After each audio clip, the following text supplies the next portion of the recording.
Hello，大家好，歡迎翻嚟 Tea Time Saturday，我係 Jackie。大家最近幾好啊嘛？當人哋問到你近況嘅時候，通常你嘅回覆係點樣嘅呢？你會唔會成日都講話好忙啊，好多嘢做啊，即係周身都唔得閒啊？如果呢個係你嘅回覆，你會唔會喺夜深人靜嘅時候諗翻今日我成日究竟做咗啲乜嘢呢？我今日做嘅嘢有冇啲咩意思嘅呢？你有冇曾經夢想過有一日你會想做一啲大 project、大嘅計劃，但係呢一日咧，從來都未嚟過咧，因為你覺得一日嘅24小時永遠都唔夠用。如果你有以上嘅困擾嘅時候咧，咁今日同大家介紹嘅呢一本超高效嘅時間管理書咧，就絕對幫到你啦。呢本書並唔係話幫你點樣可以喺有限嘅時間裏邊做更加多嘅事情嘅，反而咧佢係幫你喺生活裏邊咧空出更加多嘅時間出嚟，做一啲你真正在乎嘅事情。咁等你可以更加好咁掌控翻你自己嘅生活嘅。咁事不宜遲啦，我哋一齊嚟讀一下呢一本書啊！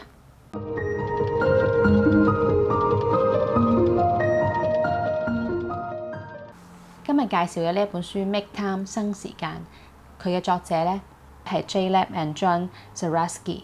佢哋兩個咧都係喺 Google 任職超過10年嘅數位設計師。咁佢哋兩個都深明 AI 演算法嘅強大，知道咧 AI 咧就可以令到我哋用好多時間喺各種嘅平台上面，而自己係唔自覺嘅。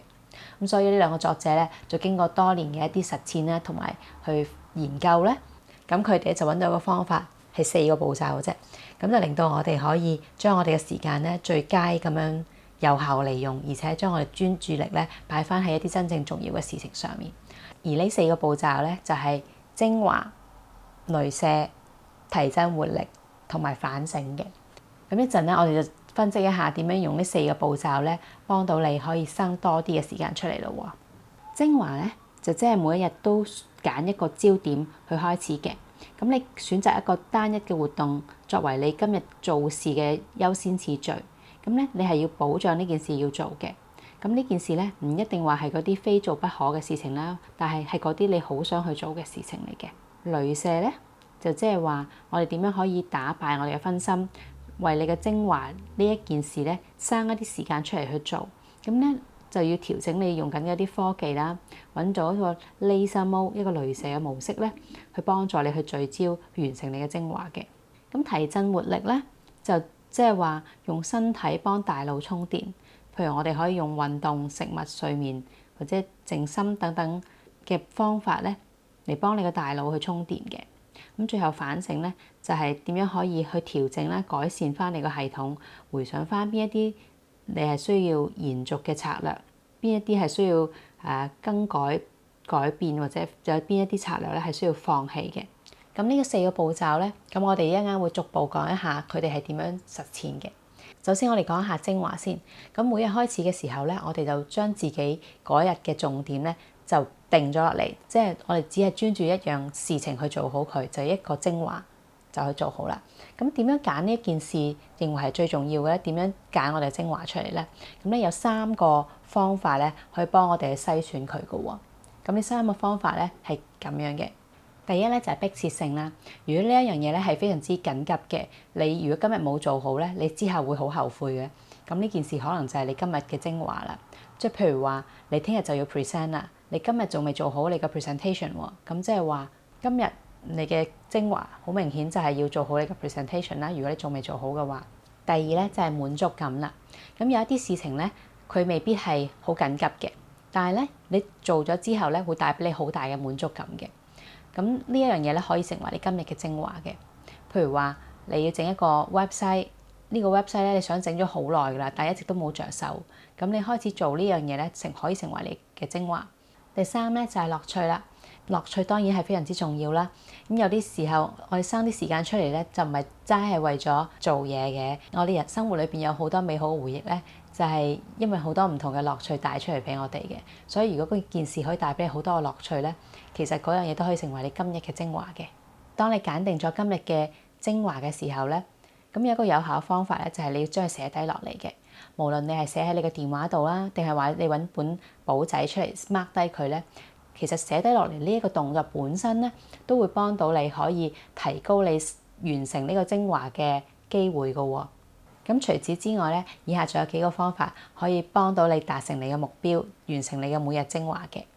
咁咧佢就分別係，咁第一咧就係幫精華安排時間，就係你將嗰件事咧安排喺你嘅 calendar， 你嘅行事曆裏邊，同自己許下一個我會做呢一件事嘅承諾。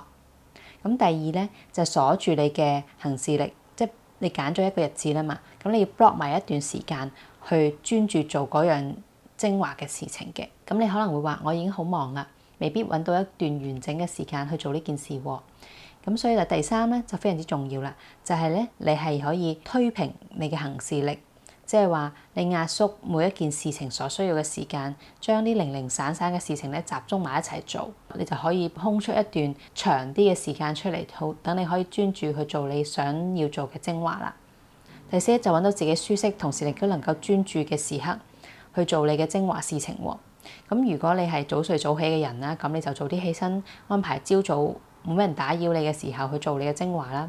但係如果你係貓頭鷹類型嘅人咧，咁你就將你嘅精華安排喺夜晚，你最能夠專注嘅時候去做啦。咁呢啲因人而異，咁你自己揾翻適合自己嘅時間就得啦。咁我哋啱啱講完精華啦，咁我哋已經設定咗自己嘅精華，亦都預咗一段時間出嚟做呢件精華嘅事情啦。咁至於點樣去做佢咧，咁先至最有效咧？咁下邊第二個步驟咧，就係我哋要同大家分享嘅呢個 laser mode 啦。即係如果你越能夠專注去聚焦去做呢個精華咧，你係越會高效咁樣完成到佢㗎喎。咁當然我哋都好想好 laser focus 咁去做我哋嘅精華啦。咁但係好多時候咧都事與願違嘅，因為生活裏邊嘅好多科技咧都會走出嚟，令到我哋分心㗎喎。咁所以咧，我哋就要重新去設定，重新思考一下我哋同科技之間嘅關係。我哋可能要重新設一啲唔方便嘅方式咧，設一啲阻礙，令到我哋同科技之間咧，令到你可以攞翻你嘅自主權，而唔係等科技操控咗你嘅時間喎。咁點樣做咧？作者分享咗幾個幾有效嘅方法㗎喎，咁我都同大家分享一下。第一咧就使用不分心手機啦，刪除嗰啲社交 Apps， 特別係嗰啲可以提供無限有趣內容嘅 Apps， 例如 Instagram 啊、YouTube 啊等等呢一啲咧，最好咧就直情成個刪除啦。如果你唔忍心嘅話咧，最少都要將佢登出，即係每一次你要睇嘅時候咧，你係需要重新 log in 入密碼，好麻煩咁樣先可以入到佢，咁你就會因為太麻煩咧而用少咗噶啦。第二咧就刪晒所有電話嘅嗰啲 notification 嗰啲所有嘅通知啦，冇嘢通知你就唔會突然間走去撳下個電話啦嘛。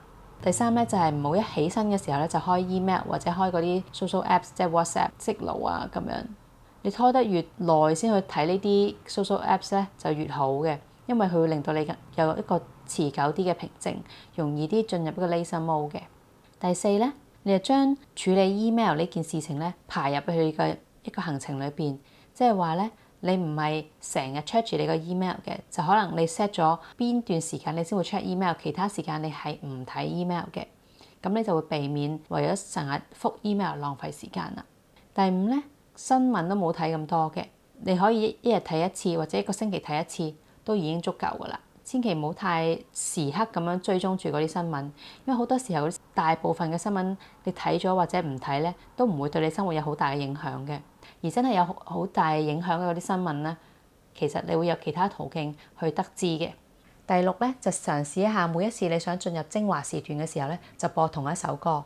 當你嘅大腦同埋呢首歌之間建立一種聯繫嘅時候咧，每一次你播呢首歌嘅時候，個腦自動波咁樣就會進入一個比較專注嘅狀態咯喎。咁當然啦，其他你想玩啊、想放鬆嘅時候咧，千祈就唔好播呢首歌啦。如果我大腦就會好混亂啦，就唔知你想點樣啦。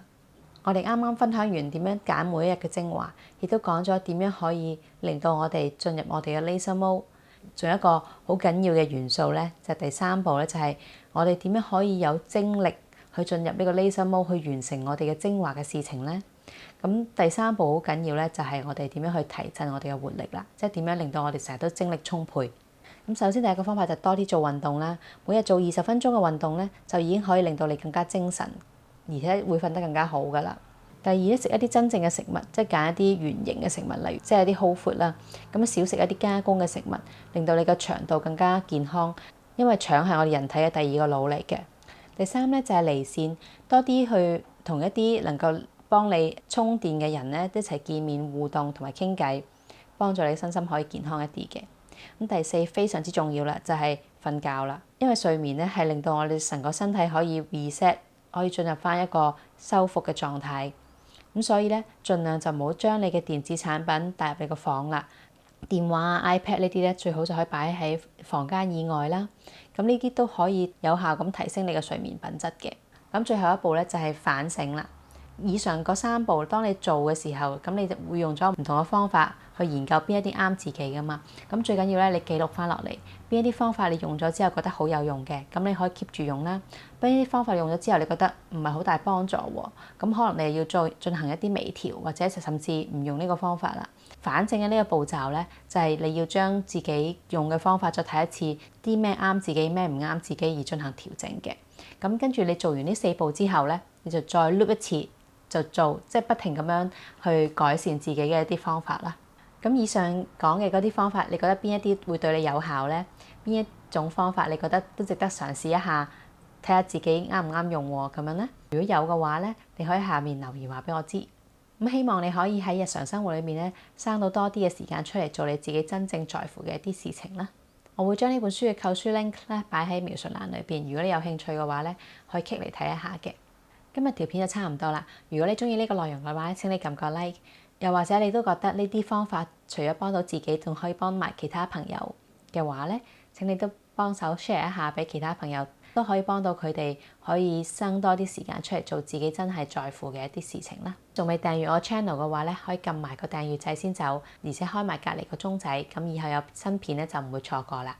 好啦，好多謝你睇呢條片，我哋下次再見啦，拜拜。